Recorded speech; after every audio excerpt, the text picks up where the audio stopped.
মানুষ কারোর চাকরি করার জন্য আসেনি, মানুষের জন্ম হয়েছে উদ্যোক্তা হওয়ার জন্য বলে মন্তব্য করেছেন অন্তর্বর্তী সরকারের প্রধান উপদেষ্টা অধ্যাপক ডক্টর মোহাম্মদ ইউনূস। তিনি বলেন, প্রযুক্তির কারণে বড় ধরনের সুযোগ আসছে। প্রযুক্তি আমাদের বিশ্বের সঙ্গে সমস্ত কাজে যুক্ত করে দিয়েছে। রোববার 14 সেপ্টেম্বর রাজধানীর আগারগাঁও পল্লী কর্মসহায়ক ফাউন্ডেশন 2 ভবনের উদ্বোধনকালে প্রধান অতিথির বক্তব্যে তিনি এই কথা বলেন। প্রধান উপদেষ্টা বলেন, মানুষ এখন বহু রকমের উদ্যোক্তা হয়েছে। আমরা কারো তালিকা করে রাখিনি, কাজে আরো সুযোগ আসছে। এর বড় কারণ হলো প্রযুক্তি। এখন প্রযুক্তিকে ব্যবহার করার সময় এসেছে। তিনি আরো বলেন, আমরা প্রতিটি মানুষকে তার নিজের সক্ষমতাকে কেন্দ্র করে যেখানে যেতে চাই সেখানে যাওয়ার সুযোগ তৈরি করে দিতে চাই।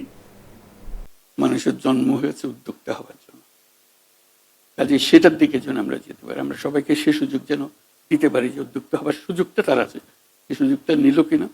এখনো বহু রকমের মানুষ উদ্যোক্তা হয়েছে, বহু রকম, আমরা তালিকাও করে রাখি নাই কারো, এরকম পর্যায়ে গেছি আমরা। কাজে আরো সুযোগ আসছে বড় রকমের প্রযুক্তির কারণে। একটা বড় কারণ হলো প্রযুক্তি। প্রযুক্তি আমাদেরকে একেবারে বিশ্বের সঙ্গে যুক্ত করে দিয়েছে সমস্ত কাজে।